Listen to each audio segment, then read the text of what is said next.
Welcome, everybody, and very happy to see you here. My name is Kathleen Darby. I'm with the Creative City Network of Canada, and I'm your executive director.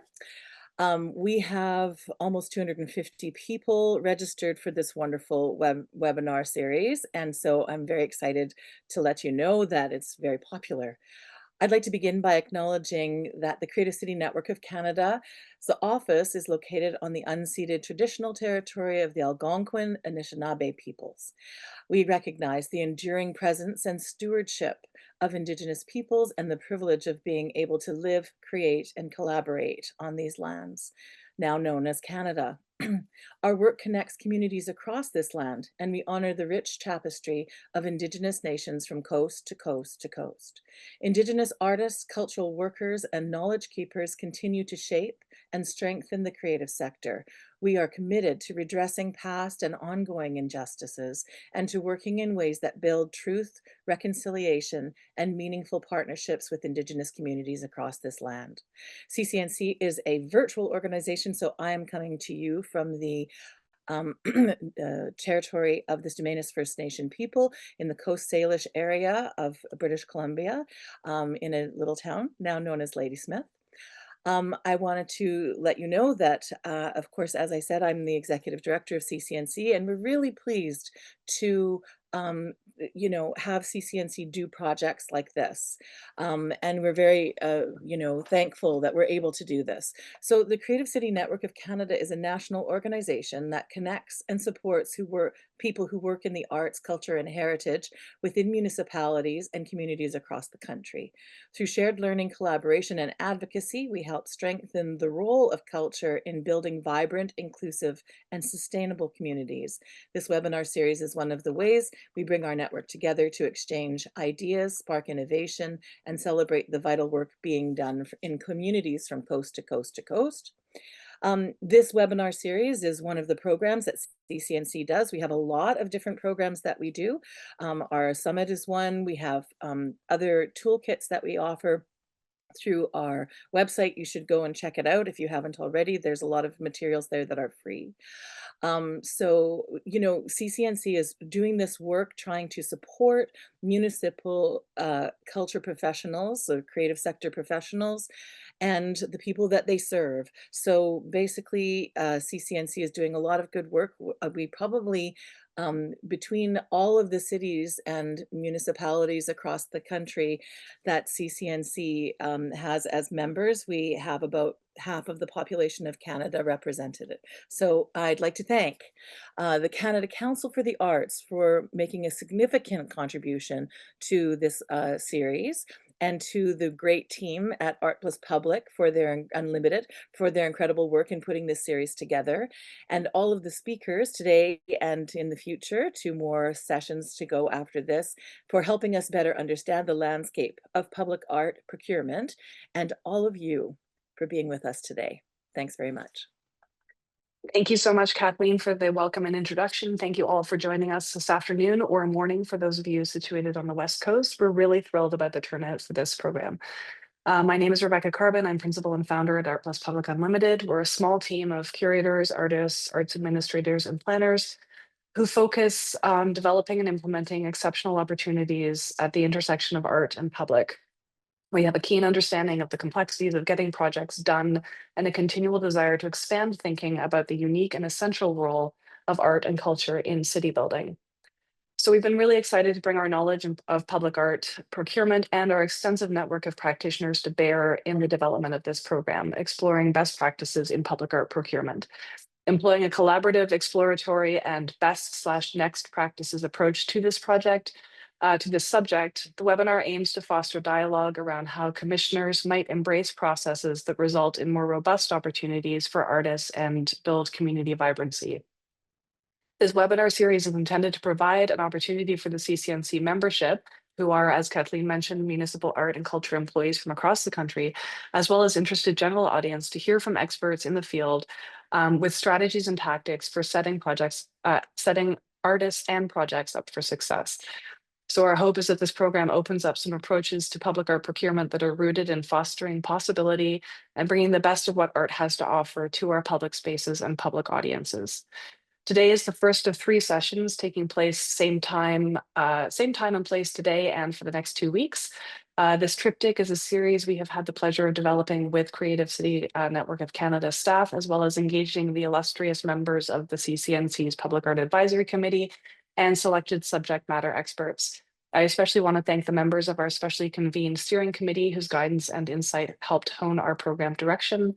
Rachel Pennington, Mississauga, Taylor Norris at the City of Kingston, Laurent Vernet in Montreal, and Heather Campbell in Calgary.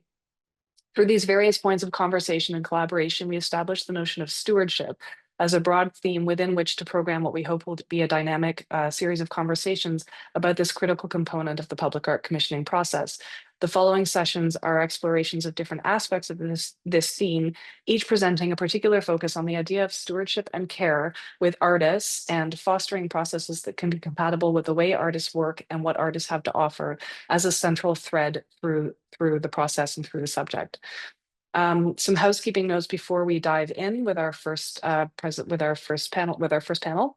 Our structure, we're going to have each speaker give a brief 5 to 7 minute presentation around a particular topic that we've asked them to speak on. We'll then have a moderated conversation among the 3 panelists, and then we'll open it up for audience Q&A. And we're really excited about this and hope to see robust engagement with lots of questions for our panelists from our audience members. We'll be managing the questions from the audience through the Q&A function here in the Zoom webinar. So that will be enabled right before we start the Q&A session. Please use that. It's the button found at the bottom of your Zoom screen. And then we'll have a couple minutes of wrap up and we will let you all go back to your days, and we'll see you again at the same time and place next week. So without further ado, I would like to welcome you to our first session entitled Setting Up. And our intention with this session is to explore how we begin the process of public art commissioning. What questions do we need to ask before putting out a call? How do we do our due diligence and project planning in order to set our projects and artists up for success? Our speakers today will address how we build the foundations for a successful public art commissioning process, delve into building out fair and considered fees and budgets for artists and projects, and share thinking behind different forms of agreements between an artist and the commissioning body. So we're very excited about our lineup, and I would like to introduce you now to our first speaker, who's Julie DuPont, independent public art consultant, to talk about our topic of questions to ask. Julie DuPont has dedicated her career to the culture sector, specializing in public art. From early roles at Saw Gallery and the City of Ottawa's public art program, which she held positions from 1989 to 2022. She developed expertise in policy, exhibitions, and large-scale infrastructure projects, including Ottawa's LRT and Adasoke. She led public art policy initiatives for both the City and University of Ottawa. A former board member of the Creative City of Network of Canada, Julie now works as an independent consultant. She lives in Chelsea, Quebec, on the unceded territory of Algonquin and Anishinaabe Nation. Julie, I'm very pleased to hand the mic over to you. Thank you so much, Rebecca, and thank you, Kathleen and the CCNC for organizing this really great series. I'm really excited to be part of this and to hear all of the discussions that are going to happen over the course of the series. So I was asked to talk a little bit about getting started and questions to ask. So, you know, public art really is a team sport. There's a lot of us involved, a lot of moving parts. So I figured I'd start at the beginning. So next slide. The policy. So, you know, I know it's not a public art 101, but really everything is foundational from here. Everything comes from your policy. It is your council approved authority to spend money and how you spend your money.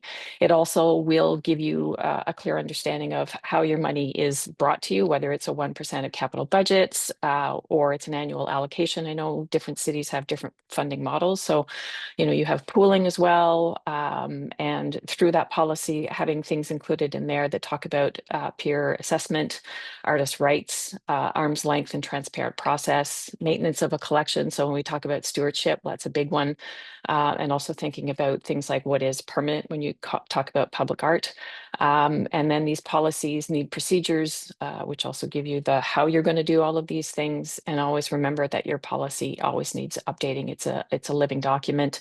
And you have to actually think about your assumptions. Are your assumptions still valid as you go along? But also when you do things like updating your policy, you have to choose your timing carefully, because as we know, councils change, things become precarious for the culture sector. So making sure that your timing is good for when you want to update policies, and have all of that, new information and your community consultation part of that, so that your policy is strengthened through that process as opposed to potentially weakened, depending on, like I said, timing. Next slide, please. So early planning, and that's all about trust at the front end. Building an internal working group has been really helpful. It also helps to create a network of champions within your corporate structure. And it also is a great way for that early integration into your construction projects and your capital projects. So whether it's people in planning and infrastructure, finance, like there's a myriad of different players, because public art does touch all areas of your corporate culture. So it's great to bring those people around the table. And sometimes you're actually the connector. You bring people around the table that don't always talk to each other or necessarily have those opportunities. And sometimes through those conversations, they actually learn about each other, and what they're doing in their activities. And then those synergies can actually be some of the things that help everybody else out in a completely different way. But for you as the public art person, you're able to get a lot of forecasting as well, finding out what's happening in the next 5, 10, 15 years. And these are your colleagues that you spend the time to work with and to understand. And then they also understand about you and the work that you're doing. Community groups and municipal councillors, they are the people on the site and on the ground who have the best understanding of those communities and the demographics. Indigenous consultation, always make sure that you have plenty of time for that, and that you don't just, that you go back more than once, that you have that those conversations and the listening that is required for that to also be done in a thoughtful way and meaningful way. Communications teams, if you're lucky enough to have a communications team that actually has time, God knows at the city we did hear from time to time, you're not the corporate priority. So that was a little frustrating, but that does happen. But it's, public art is a good news story. And so working with communications to also help people understand that maybe there's, construction that's going to be really painful, but public art is going to be part of it at the end of the day, can be really important, and really help to smooth things over a little bit. And also remembering that every project has a bespoke approach. So that's the thing that through all of that research and that understanding and the deep diving that you do into the site and the project helps to shape where you're going to go, and what's coming with your project. So next slide, please. Infrastructure. So one of the things that we were able to do over the years with our infrastructure colleagues was to work with them to really be embedded within their preliminary capital budget planning.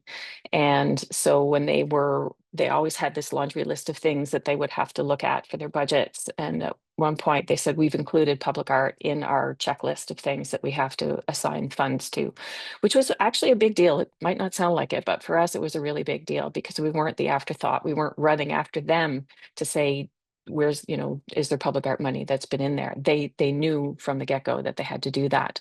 And then they eventually started developing proper project charters that had a section that was dedicated to public art. So again, we had an opportunity to be part of that bigger planning piece, and to also be able to put in a bit of a shape around what kind of public art project we were looking at.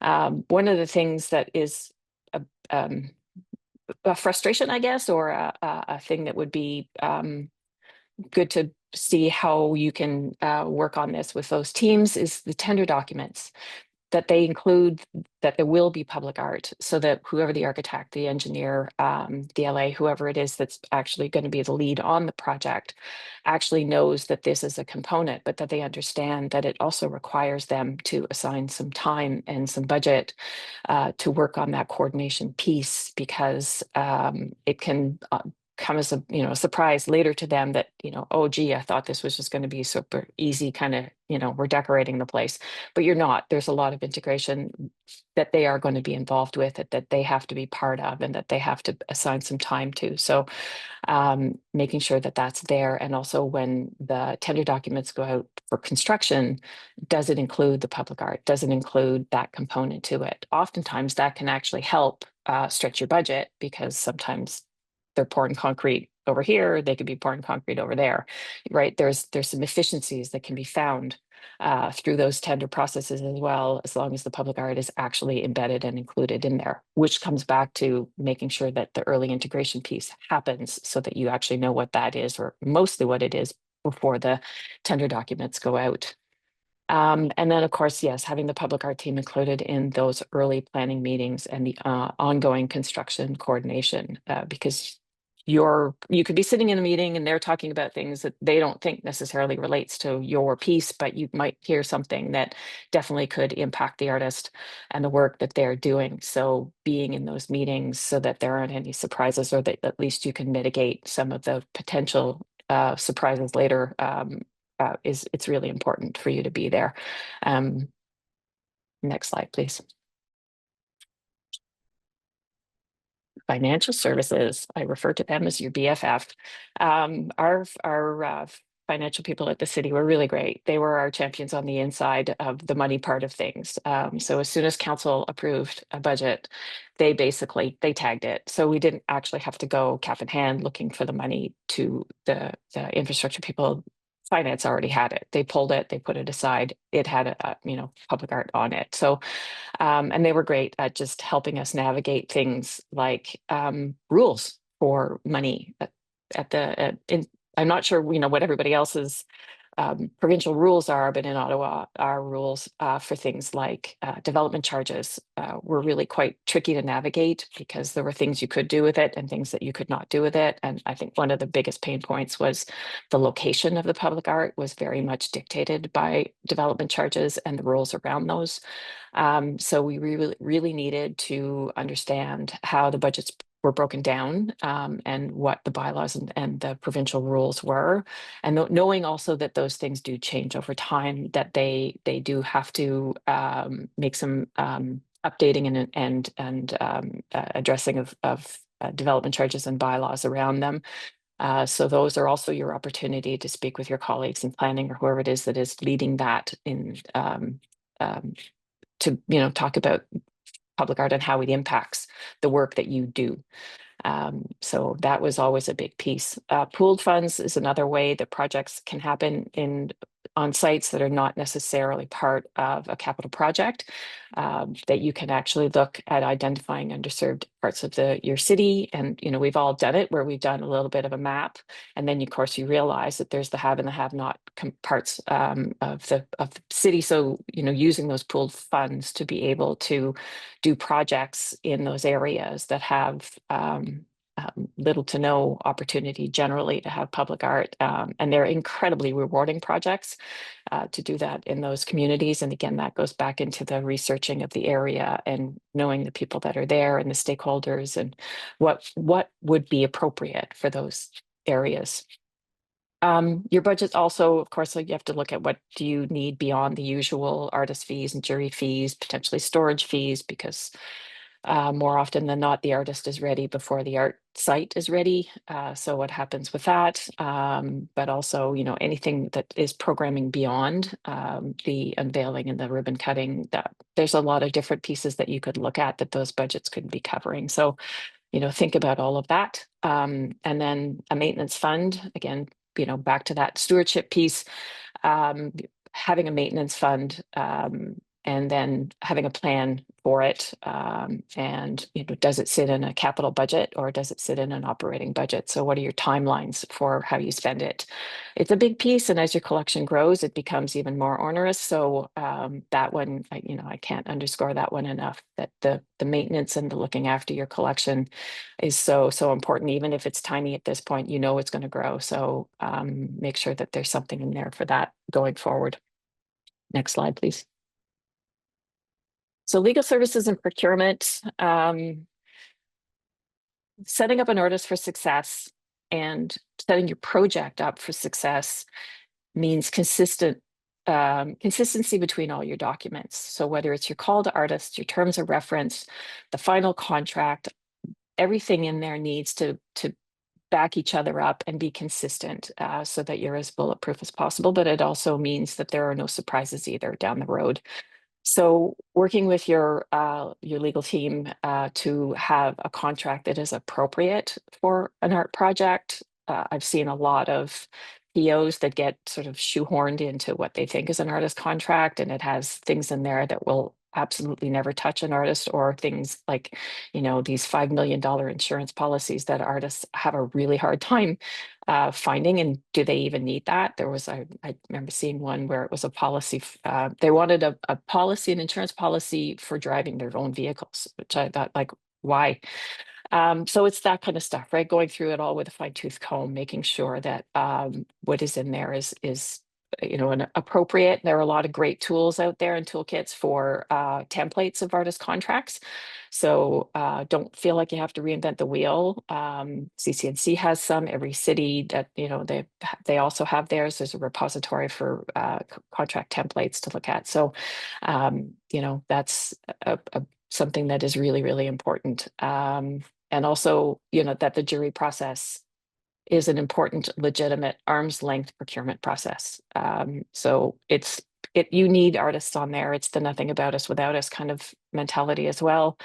And bureaucrats who think that they are the ones who should be making the decisions, or politicians. That's also one that you have to navigate. And I keep using the kind of analogy of it's like asking dentists to pick engineers. Like, they're all professionals, but they don't necessarily know anything about the other guys' professional practice. Copyright and moral rights, I'm still surprised at how sometimes you'll have a commissioning body that doesn't understand what those actual legislative rules are like, and that they have to it's an inherent right for the artist. So making sure that that's in all of the documents up front. And then there's other things like authorship, clear authorship. If you have teams, how does that translate into a contract? Who's signing the contract? And how do funds get distributed? It might sound like a pokey detail, but actually can take up a ton of time. AI disclosures. Thank you, Mississauga, for the really interesting and slightly terrifying presentation at the Kingston Summit on that. So also that having those AI disclosures in there, and clauses that protect both sides, off ramps for both sides. You have to also think about all of that.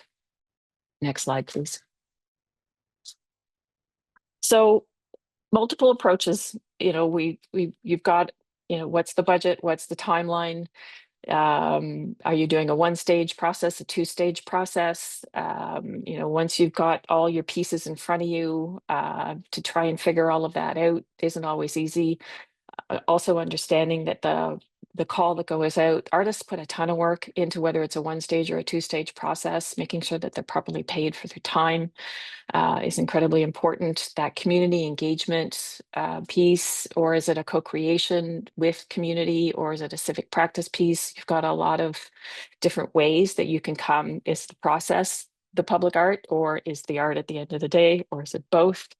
Artist on design team, design build projects, design only projects where the artist is not fabricating, P3s, and the design build finance maintain world is also another difficult one to navigate. Are you looking at capacity building and mentorships, or is it a high level, big budget, super high risk as well when it comes to visibility, and how will that be received?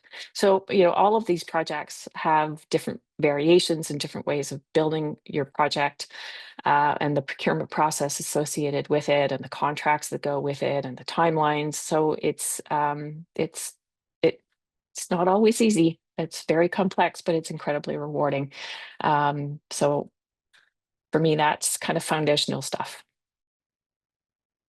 Thanks so much, Julie. That was really a really thorough going through sort of everything that we need to do to set up a project for success. And I heard some really interesting thoughts in there around the challenges of being an art team that is sometimes a team as small as one or two people, resisting in an art team kind of within a non-art organization, and resisting the kind of siloization of just sort of being over here and really trying to get out into those other departments and networks and make your program known, and also to kind of resist jumping in to a project before you've got the information that you need to kind of do it well.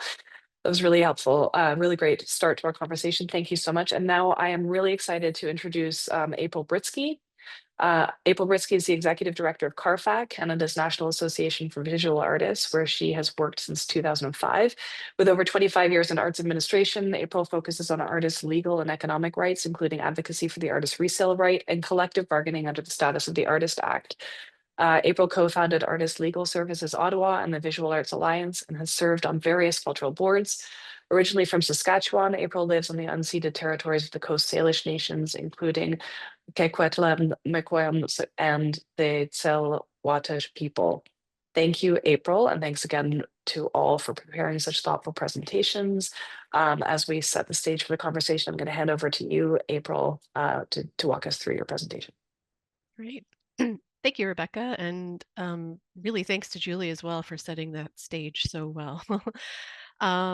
Yeah, so before I dig in too much in terms of fees and budgets for public art, I wanted to give you a short background on CARFAC, just in case you're not familiar with us.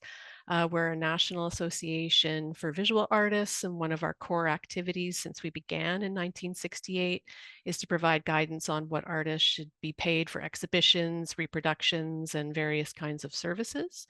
And that work is ongoing because there's a need to be responsive to the current needs of artists in all kinds of scenarios.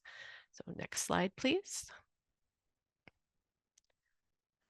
So last year, we released some new guidance on what to pay artists in various roles in the creation of public art. Those guidelines are available on our website. If you scan the code here, you can see it there.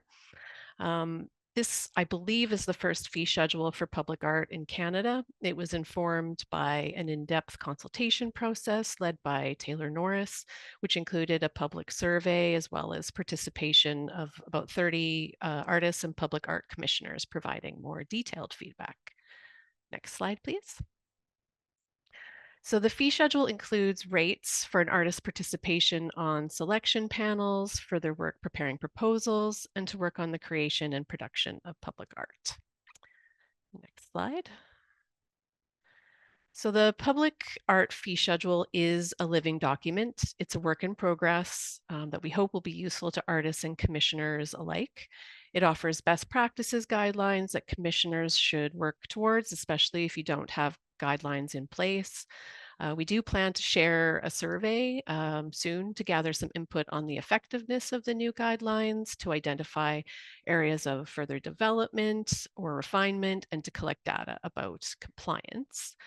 We're also planning to provide a more detailed toolkit, which will include a glossary of terms that are used in the fee schedule, recommendations on things to include or consider when participating on a selection panel, things to think about when preparing a public art call or reviewing one as an artist and deciding if the project and proposed terms are right for you, and considerations for making a budget. We are a little bit delayed on releasing some of those parts of the toolkit, but we hope to share them early in the new year.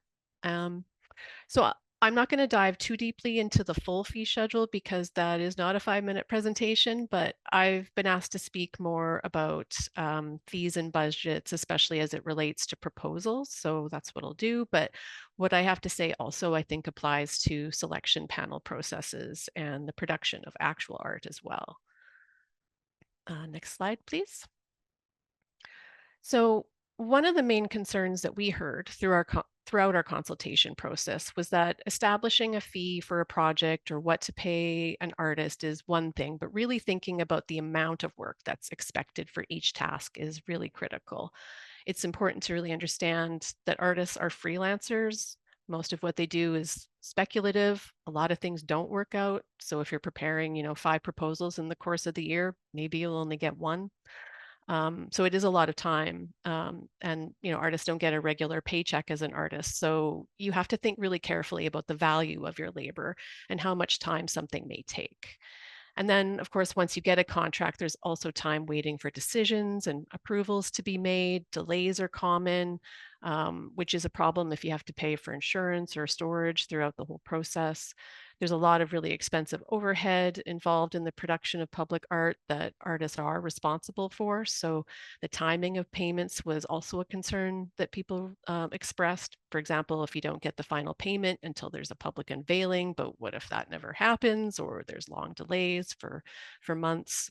So all of these things are important to keep in mind when you're setting a payment schedule, for example. Next slide, please. So we couldn't just create a one-size-fits-all fee to prepare a proposal. We came up with a list of things that are commonly asked of artists to provide. So for example, things that an artist may provide in an open call, which artists don't typically get paid for, including things like a CV, samples of past work, a brief statement of expression of interest.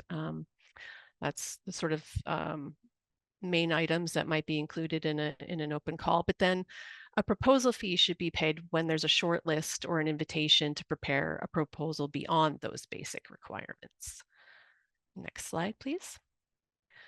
So this is the range of what we recommend for different types of projects and the labor that's required to prepare them. Each package is based on the scope of work expected.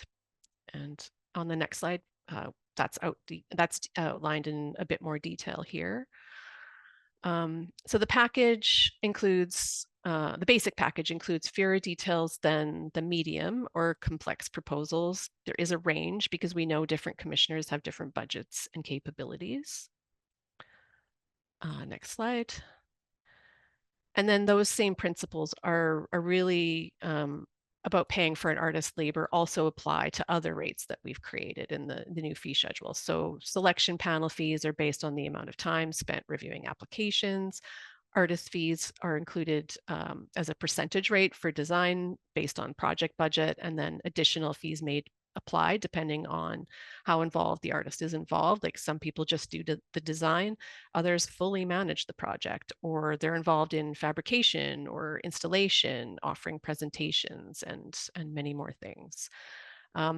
It was challenging to work on something like this. I'm sure you can imagine every project is unique with different levels of involvement. And, but I think, what we came up with is very similar to a similar fee schedule that has been developed in Australia. And I think, we really took into consideration the different concerns and considerations that the stakeholder groups offered in our discussion. And ultimately, the most successful projects are the ones where people feel valued. And thanks.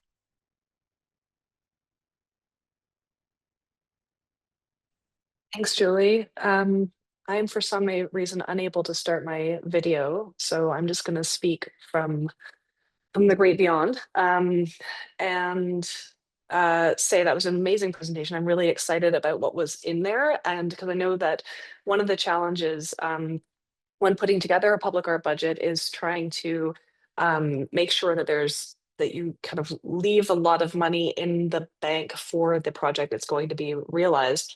And I'm loving seeing the numbers that you're pulling together there, because they're definitely significantly for the more detailed proposal, they're higher than has been in the past sort of accepted as the general what is paid. So I'm really excited to see that as a tool that our audience can use to kind of better recognize just how much work goes into some of those proposals, because in many ways the development of a concept for a project is sort of the heftiest piece of work for artists in terms of bringing their own particular practice to bear on an opportunity. So this is going to get exciting when we get in for a moderated conversation, but first we're going to have our final panelist for this first session present his slides, and our final panelist is Tyler Loss-Jones, who is a dedicated advocate for artists and their practices. Tyler has 15 years of experience working in grassroots collectives, artist residencies, and post-secondary institutions, and is currently supporting Calgary Arts Development's public art program.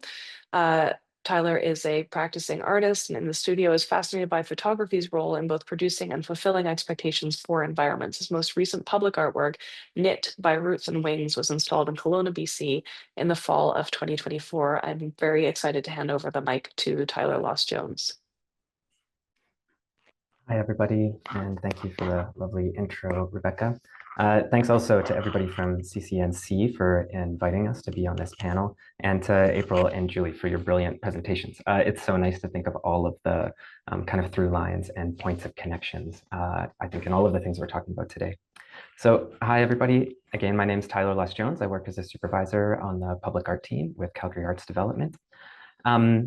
I'll give just a brief intro to kind of CADA before I get into the kind of artist agreements aspect of this presentation. In early 2021, CADA was selected to steward and operate the commissioning side of the City of Calgary's public art program. For decades, CADA has supported the arts and artists for the benefit of all Calgarians as a granting body, and the public art program really aligns well with our mandate to disperse municipal funds in support of the artists and our belief in the power of the arts and artists to shape the future of our city. We are creating a public art program that's engaging, relevant, and accountable. And in partnership with the city, CADA's role in all of this is commissioning work, commissioning new work, programming like youth programs, artist development, and really just trying to build public art awareness throughout the community of Calgary. And the city is still very much involved in collection conservation and the maintenance of the collection, and supporting CADA in activating the collection. So today I'm going to be speaking with you about different forms of agreements for public art procurement. And instead of doing a review of all of the forms of agreements that I'm sure many of you folks are very familiar with already, I thought I'd be kind of focusing and maybe advocating on one specific type of agreement that CADA is actively engaged with and we're really excited about. So we can switch to the next slide, please. And this type of agreement is integrating artists in design teams, which Julie mentioned earlier, which was really helpful as a segue. As I mentioned, this is a strategy that CADA and the city have used regularly in the past, and we're currently implementing this strategy for the development of a public art piece to be included in the city's new Northeast LRT extension project.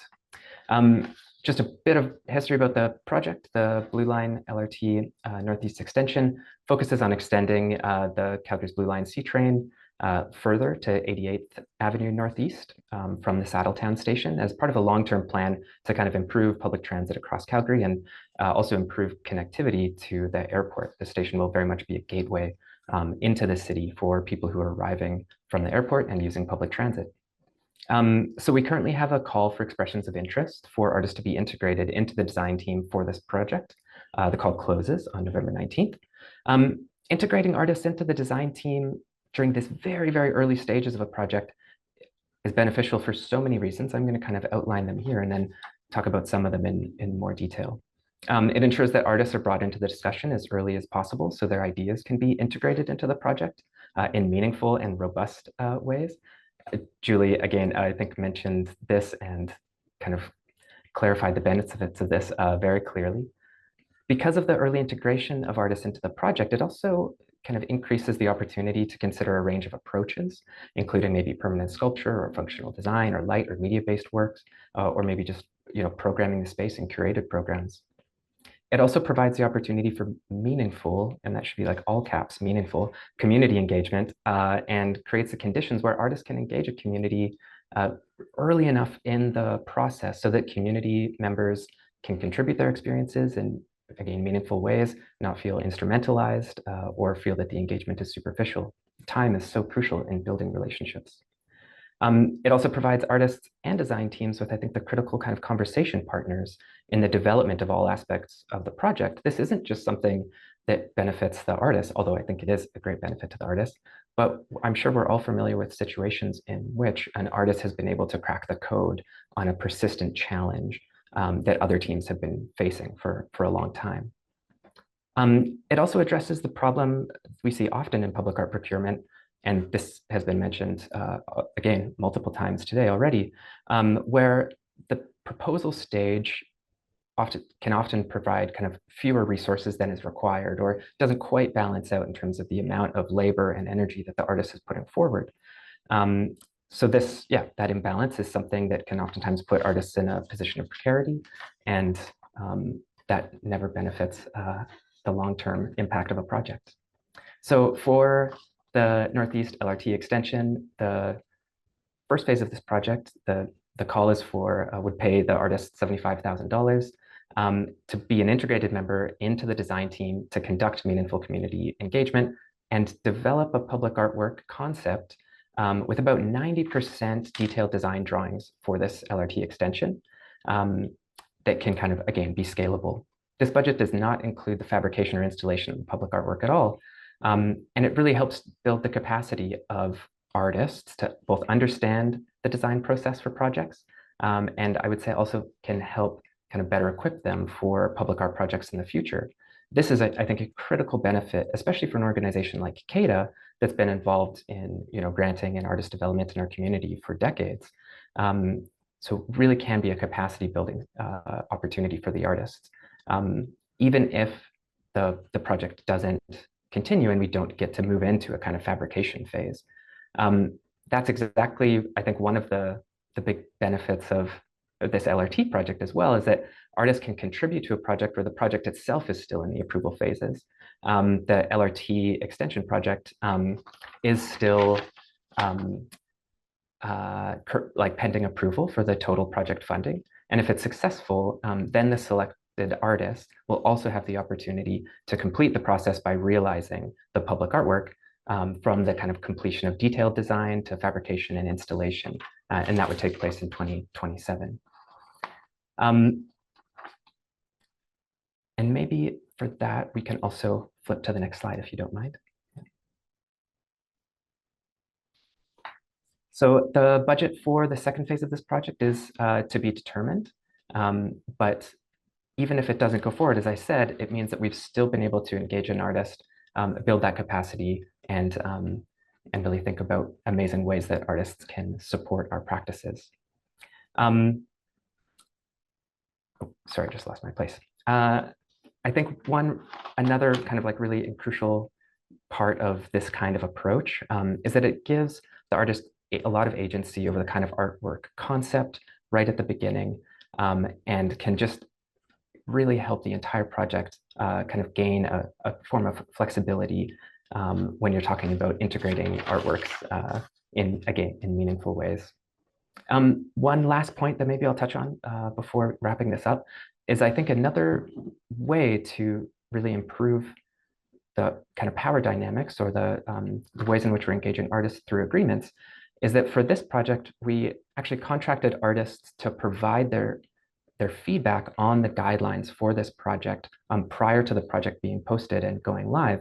So artists who had relevant experience in terms of being on design teams, we asked them and paid, of course, for their time to help us kind of guide the guidelines and make sure that what we were asking of artists is appropriate, and that it's kind of clear delineation of how they would be engaged with a design team and what those outcomes would be. So I think I can stop now, and I'm looking forward to the broader conversation.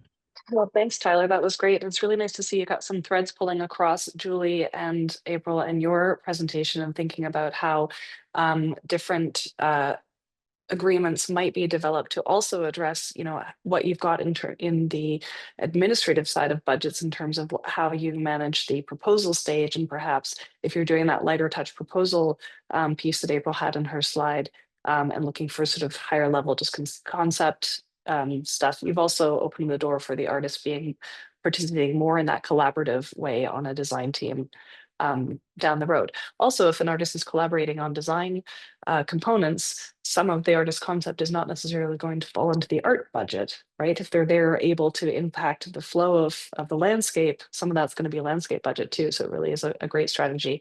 Can I get April and Julie, please, to pull your videos back on so that we can dive into a little bit of a moderated conversation before the part that we're all looking forward to, which is opening the floor to the audience. But I'd love to know if we're talking about kind of due diligence and project planning and anticipating some of the challenges that we all know come up when you try and create a supportive environment for artists to work in within this municipal context. What would you say are your top 2 or 3 things that really need careful attention at the beginning of a project in order to ensure that the project is set up for success? If you had to boil it down to like 2 or 3 things that people need to pay attention to. And I'll open it up to all of you. Whoever wants to go first. Julie? I think that discussion really, I think we've all touched on that too, that the demographics and understanding of a community and an area where the art could potentially be, whether it's a big project or a small project, bringing an art intervention into an area has to be done with careful consideration so that it's well received by the community and it's also a successful and rewarding project from the artist's perspective. So your front end work and research on that is incredibly key. And also, how you find that artist who actually does have that as part of their practice and their ethos and how they work. That would be one of the things I would look for. So doing a lot of legwork in advance of bringing an artist on at all, doing a lot of legwork, not only internally with your colleagues in other departments, but also once you do have an idea of what the site, where generally the site, that the opportunity is, some legwork on those kind of future project stakeholders or community members that will be the ones that are actually engaging with the artwork at the end. Yep. April or Tyler, would you add anything to that? I think my 3 are like, be really realistic about your expectations and the budget that you have to work with. Like, don't try to do more with less. Instead, make sure you do something really well. And clearly express your expectations and ask the artist what theirs are as well as early as possible. And then the last thing is make sure you have a contingencies plan and a budget because you're probably going to need it. Maybe just one thing I'll add to that, I kind of mentioned at the end of my presentation, was that like including artists also in providing feedback in that kind of project planning. Like, we are all connected to these communities, and you can reach out to community members to also help identify some of these sticking points super early in the project. I think it just builds trust within the community and certainly can improve the outcomes of the project at all stages. And one of the things that I've sort of learned over the decades of commissioning art, and I think I've shared all of this with each of you, but is that we all have that story of people objecting to public art, and getting upset about something that shows up. And almost invariably, the thing that people are objecting to is the fact that something has shown up without them knowing that it was going to be there. And what the art actually is a moot point in terms of their discontent. And very often bringing somebody along that story of, something is going to happen here, and that is sort of much more likely to have people, A, actually paying attention to what the art is, and B, less likely to be upset about it just being there in the first place. Would you say there's a real, can you give us a kind of real world example of a procurement challenge that you've faced with public art, and how if we're thinking about like lessons learned over our collective experience, a real world kind of procurement challenge that you navigated, that you tried to then create a smoother process for future projects?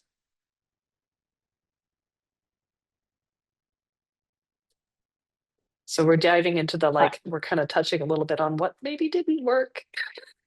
I can start that one. I referenced a design, build, finance, maintain project, and that was Ottawa's stage 1 LRT. And the way that project was structured was that the consortium would be the ones contracting the artists on the project, and as on the design team. So they were brought on. The idea was to bring them on without any plan to it, and that they would develop that plan and test the budgets as they went along, and then the consortium would build it.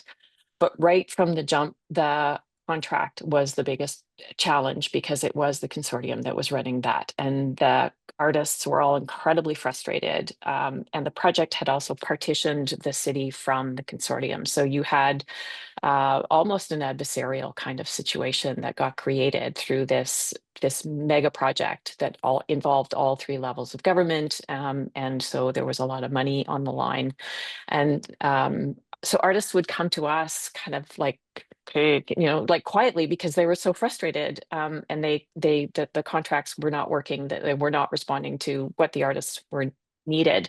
And we were caught in a kind of a difficult position because we weren't supposed to be talking to the artists. So you felt like the subversive in the system. And so trying to figure out a way to bring that forward and to make sure that the larger project understood that your artists are about to mutiny if you don't do something about this and get a better contract sorted out. So we were able to do that eventually, which was great, and the projects went forward. So when stage 2 came along, how did we deal with that? We took over that part of it. So the city was then the one contracting the artists and working with the artists using our own contracts, so that we didn't have to go through that. I mean, it delayed the project at the other end by easily 6, 7, 8 months before we could get proper contracts done. So those big giant P3 projects can be really tricky to navigate when it comes to the contracting.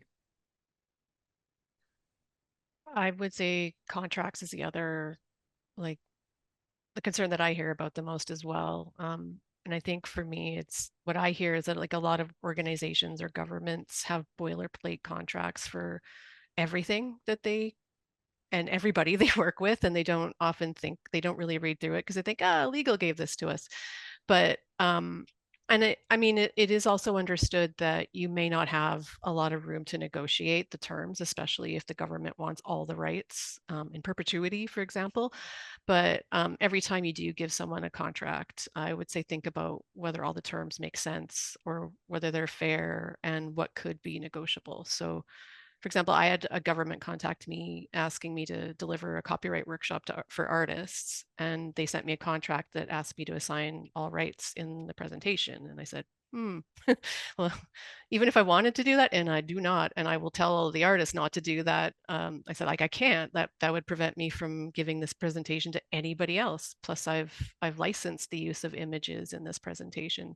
So I said, like, I can't sign this, and they were like, oh yeah, okay, that makes sense. I mean, this is the same contract we use with like literally every vendor. Like the people who make the contract for the sidewalks gets this. They don't have IP issues. So like there was some understanding there, I think, and so yeah, I would say really read it and figure out what you may have pushback on.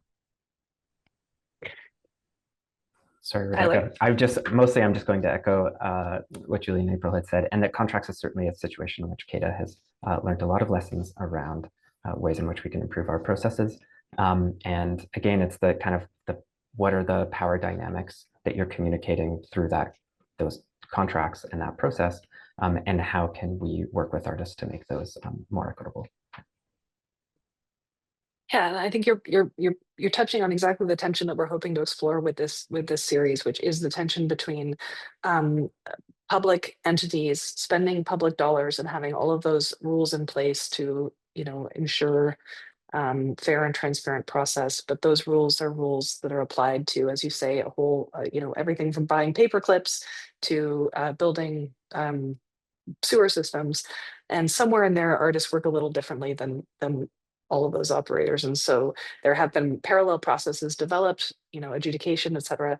But really, how do we kind of also create space within those for artists to work in that more sort of generative, iterative way that is pretty unique. We're going to open the question and answer box now. I'm really excited about hearing some questions from our audience that you may wish to direct specifically to one of our panelists. Or if you don't, then it will be up to me to decide who we direct it to. But you'll find the Q&A box at the bottom of your Zoom screen. And I would welcome our attendees now to open that up and put some questions in that have come to you along the way as you've heard our panelists present and the kind of conversation among the three of them. And while we're waiting for people to put in their questions, I'm going to throw in one more, which is the balance between, Julie, you mentioned sort of strategic planning and policy level requirements that really do set projects up for success in the long term. But then we also, more than one of you mentioned the bespoke nature of each public art project being different. So how do you sort of recommend balancing that need for strategic foresight and sort of long-term planning with the flexibility to adapt through all of the unexpected challenges that do come up, like, for example, community feedback? Just stay nimble. I think part of it is, again, when you know, community feedback, we recently saw an example at the where there was a project that was put out, and there was an artist team that won it. But the community feedback portion of it, the commissioning body decided that rather than what the jury picked, they wanted to award the contract to the popular vote component of it. And that caused a huge controversy, obviously. And you know, so that the you know, being a commissioning body of your word, if you're going to do it that way, then you know, have the integrity to say, no, this is how the project goes.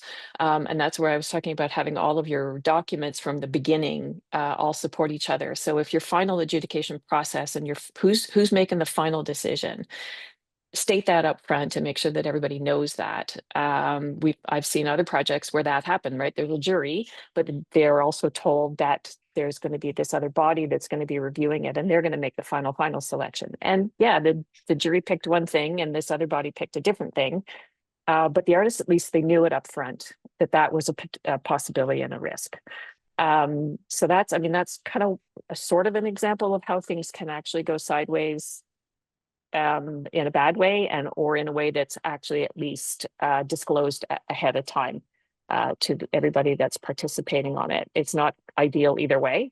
Obviously, it's nicer if it's a nice clean line and everybody knows that these are the rules and that's how you're going to do it. But the community part, if the community is still the through line through the project, that the artist that you're working with has that as part of the ethos of the way that they work, so that they will adapt and work with and be part of that bigger conversation to bring that art along, so that it is something that the community responds and resonates with and loves at the end of the day, because that's ultimately what you're hoping to do, because it's going to be there in their community. Yeah, I think that's we've got some really great questions and activity in the question and answer box. So I'm gonna dive in to some of that. We have Aaron McDonald saying, I appreciate your broad, realistic perspectives. In my experience working within a provincial government agency, working with public art and corporate agreements, there's always an opportunity to revise those standard clauses to reflect the reality of the sector we're working in. But first, we had to become an expert in procurement framework. And then it was allowed to work within it. So I think that's one of the tips as well, is like figure out who these networks are and what the kind of languages that you need to speak to be able to make those changes, and because it is possible.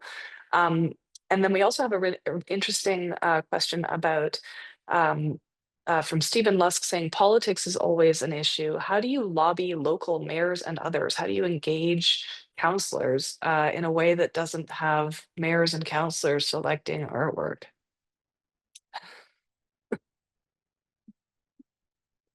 Anyone? I can at least start with that one, and then I know Julie and April, you'll have lots of experience to add into this as well. I mean, you're right, politics is always the main issue, and I think one of the benefits of an organization like CADA in having these kinds of long-standing relationships, not necessarily with certain politicians, but with the politics of the community, can go a really long way in terms of, again, building trust from when we're advocating for artists, as well as building trust with, you know, city councilors, and also then having the kind of institutional courage to be involved in conversations, let's say with councilors who are not excited about public art, and being able to kind of at least help them sit with the challenging kind of conversations or reactions that they might be able to have, and not being kind of too thrown off by those challenges. I feel like it was recently Nato Thompson's 10 Thoughts About Public Art, where it was controversy is not a failure of public art, it is the public speaking. I think when you can live with those kinds of that ethos, it can help those conversations a lot. Thanks, Tyler.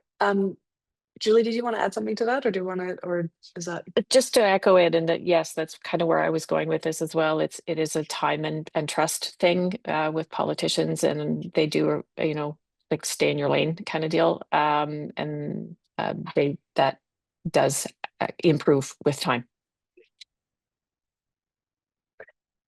We have an interesting, we have a question specifically for April and the fees structures that you were sharing.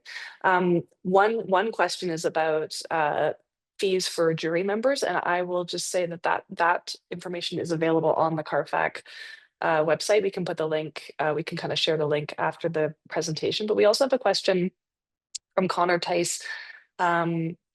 Okay, could April talk a little bit more about the proposal fee ranges that she shared? I'm curious if there were examples of any municipal governments who were offering fees close to this or within this range as it stands now, or is this something that we're kind of striving for? I know that Quebec works very differently, and the proposal fees are something that we're, you know, trying to emulate what's happening there.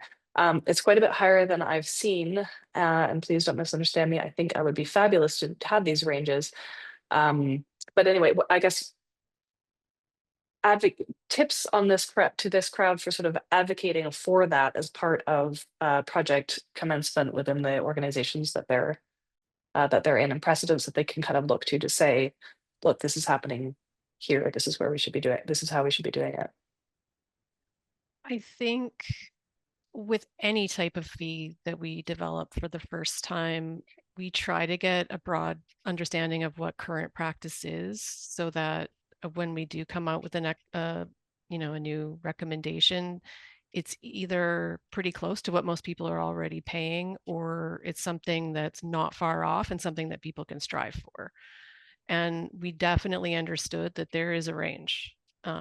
And that's why we actually included a range. We don't normally do that. If you ever look at our fee schedule, like, we don't have ranges.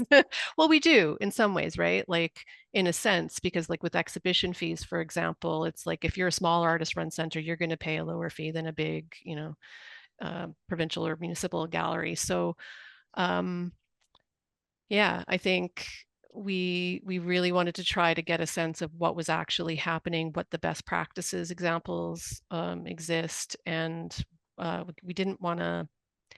It wasn't an attempt to, like, point our fingers and say, none of you are doing this right, this is what you should be paying. Like, we wanted to either try to capture what people were already doing or give people something like an advocacy tool to work with. I think the range is a really great strategy, because basically if you don't have as much budget, then you just have to ask for, you have to be mindful of what you're asking for. And so you're still looking for the concept and idea, but you're not looking for the time spent testing out how realistic that is. And so the trade-off as a commissioner is that there's going to be more of that work as part of the actual, once the artist is selected. But it's a really great opportunity to kind of see where things go. And we've got a question actually in the chat about, see if I can find it now, about more of an acquisitions approach to procurement, which I think is really interesting and not something that happens a lot in Canada. But they reference it being more of a practice in the US. Now I can't find it, around actually kind of purchasing existing works and citing them in public. This is not something that we do very much in Canada. And are any thoughts from any of you on sort of the viability of that, or why that is something that happens so much more in the US than in Canada? I found it. Perhaps Canadian municipalities could be more open to acquiring existing work, fewer risks, the costs are known, the buyers can see what they're getting, etc. Ottawa's policy allows for that. currently. And is it something that people do much? Is it, how A little much bit, is it not activated? not a ton. It depends on the site and the circumstances and the timeline and the budget. Like if, you know, because the policy is based on 1% of projects over 2 million. So that's a teeny tiny amount of money. And if you do have a tiny project with that little amount of money, just do a direct purchase, like put a call out and for work that's already done, and then you can purchase it. It's still done through an arm's length adjudicated process, but it's a work that's already done, and it saves money rather than the jury process and everything like that. So it works well for smaller projects or smaller budgets. Thanks, Julie. Tyler or April, do you have anything to add to that? Well, I think the conversation that's taking place in the chat is also, I think, raising a really crucial piece there where, again, I feel like so often the most meaningful public artworks connect in meaningful ways to the community. And one of the big challenges of bringing in work that was created for another context is that it may not connect to the community very well. It's not all, like, it's not a given. There's all sorts of ways in which connections can be created, but it shouldn't be taken as an assumption that just because something worked somewhere, it will work somewhere else. And I think that we have so many examples of plop art and kind of bad planning in that way that then actually exacerbates feelings of misgivings related to public art, where communities feel that they're not being heard, that they're not being included, and that in fact public artwork doesn't represent their values or their lives. And that kind of erosion of public trust within public art, I think, is a massive risk and something we should avoid if possible. Thanks, Tyler. We've also got a really interesting question about somebody who's on the cusp of commencing a public art project, doing a big public art project, and we don't know who to engage first, the artist or landscape architect. Whoops, the question's just gone. Somebody, it was a question about, it's disappeared, but it was about who to engage first, artist or landscape architect. We have location and budget already. And would this be separate contracts? What would you recommend as a starting point for an art and landscape collaboration? And I'm going to bite my tongue because I've got a lot to say about this, and it's you people that we want to hear from. Julie, do you want to start? Yeah, I'm not sure I totally understand the question. I guess I've seen really great collaborations between landscape architects and artists on projects. I think there's an affinity and an empathy between them, more so than I've found with architects and artists. So it depends on a whole pile of factors, right? For the context of the project and the needs of the community and that kind of thing. But yeah, I would probably, if I were doing that, I'd probably start with the landscape architect. Tyler? Yeah, I feel like there's so many other questions that I have maybe, but I don't, I feel like I've advocated for this kind of throughout the conversation today, but there are all sorts of ways in which you can be in conversation with artists in your community who are maybe not necessarily the artists who are going to complete the commission or complete that public artwork, but you can always connect with artists with experience in the community to help provide a bit of guidance in terms of, again, ensuring that artists are being engaged in an equitable way and that their feedback is being included in the project. So those kinds of like early conversations outside of necessarily a procurement process, but just seeking guidance, I think is always a great way to start to navigate some of these kinds of early challenges and avoid stumbling blocks in the future. Amazing. I would also add that depending on scale, it can work really, really beautifully to have an artist engaged first and bring on a landscape architect, and then the entire site becomes an art concept that is realized in landscape form. It is generally not a large scale project, although there are examples of that, but it can be really exciting. So it kind of depends on the scale of the project, and it depends. It can work both ways. There's a question, a really interesting question from an artist around milestone payments, and I'm gonna, I think, put it to April or Julie around obviously that artists are not sort of big corporations with slush funds and lines of credit and all this sort of thing. And those milestone payments, as we know, because the art is such a small part of a project, can get really stretched out.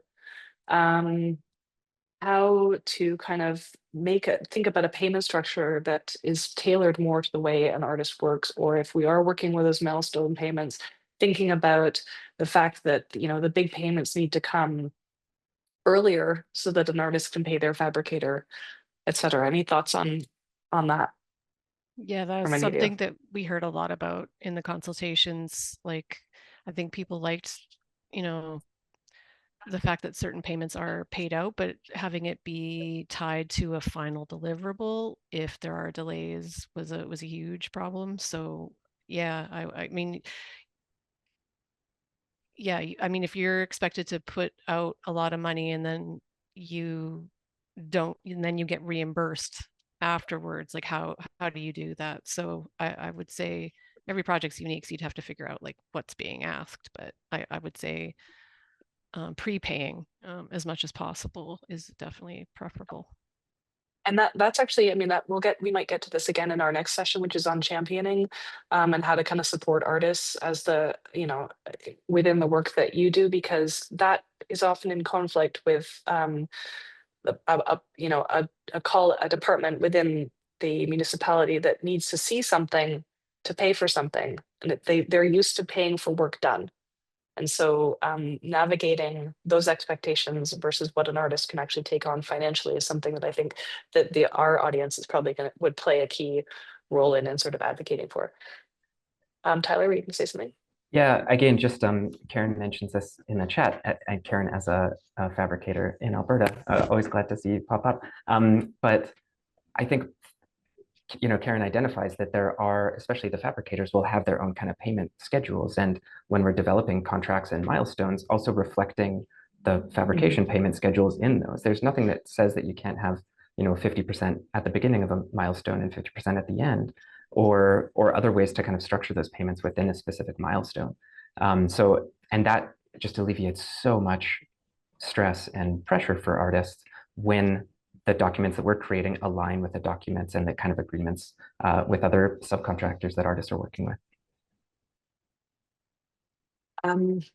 We've actually only got a couple minutes left together. We've got some really interesting notes in here around running similar sort of workshops for procurement departments and for other departments in the city, which would be really interesting, as well as any sort of additional tools or resources that might be shared to communicate some of this risk management, some of these risk management pieces to colleagues. So I think maybe we'll have some follow-up communication with our audience around that. We've also got some comments around the role for gallerists and galleries in supporting artists in their proposal process and sort of taking on some of that project management and budgeting piece, which is always a really positive thing too, and letting artists sort of work on the art part, not so much the project management and administration part. As we come to the end of our time though together on our first session, I want to ask one more question, which is about, would you share, can you share ways that you've navigated challenging one kind of last thought on navigating interdepartmental relationships? Because really a lot of this is just trying to work with those other municipal departments or expectations on a process that is a little bit outside of what is expected. Do you have one last thought on that?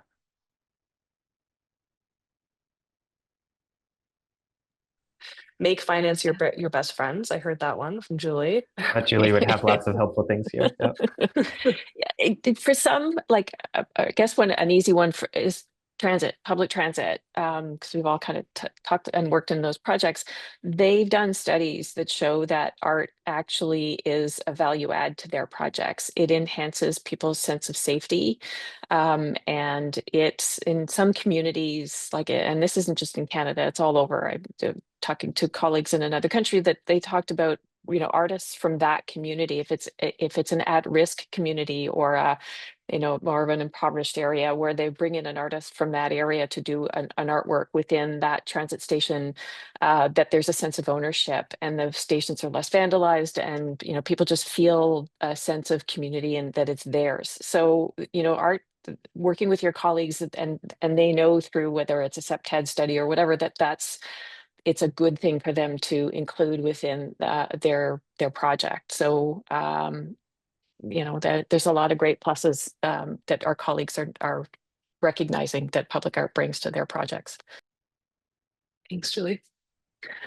There are so many Tyler? publics in public art, and you never really know where your advocates are going to come from. And so I think making sure that you're not kind of limiting where you anticipate those advocates to come from, and really engaging publics in a broad sense. I find people are always surprised, and pleasantly so. You'll find advocacy in places you didn't anticipate. Yeah, and I think engaging as many involved stakeholders as possible. It's a lot of work, and it's probably endlessly frustrating at times. But yeah, involving as many people who may be involved as possible, and learning from one another and teaching each other about what it is that you do is always a good thing, especially in the arts, because people don't understand us. So if you can talk to people in finance or in transit or in whatever department may be involved in doing this, I think that's really critically important. I know we've been working on making a change to the Copyright Act. So obviously we brought together artists and dealers and people who buy art, but I'm also in regular contact with the Prime Minister's office and the finance department and industry and people who probably don't normally care about the art market. But now it's not only helping us achieve the project, but also getting a better understanding of what we all do. And I think the same would be true for public art. Thanks, April, and Tyler, and Julie. Those are kind of amazing closing remarks, and I think a nice segue actually to our next session, as well as one. There is a comment from an artist in our Q&A, which I think is kind of also a nice segue to the next session, which is how do artists read between the lines of these documents that come out and try and understand what is actually being looked for. And so that's a really nice way of leading into our next session, which is around championing and sort of humanizing this tension between the way artists work and the way that public procurement works. I want to thank all of our panelists for really sharing some really meaty insights today with our audience. I want to thank our advisors who worked with us along the way to develop this program. Thank CCNC staff, Kathleen, Tara Lynn, Nabiha, and Sabrina have been amazing collaborators as we figured out all the little details of getting this together. And thanks to Emily Chodnowski on the AP team, and also everyone for attending today. Today was the first of our 3 sessions taking place same time and place over the next 2 weeks. And we'll look forward to seeing all of you next Thursday at 2 p.m. EST for our next round of conversations, this time focusing, as I said, on championing how to build successful projects by supporting artists in the work that we and they do. The panelists for this session are Gabrielle Lung and Jermaine Coe, and we will see you next week. Thank you everyone again for your time and for your energy today. Bye-bye.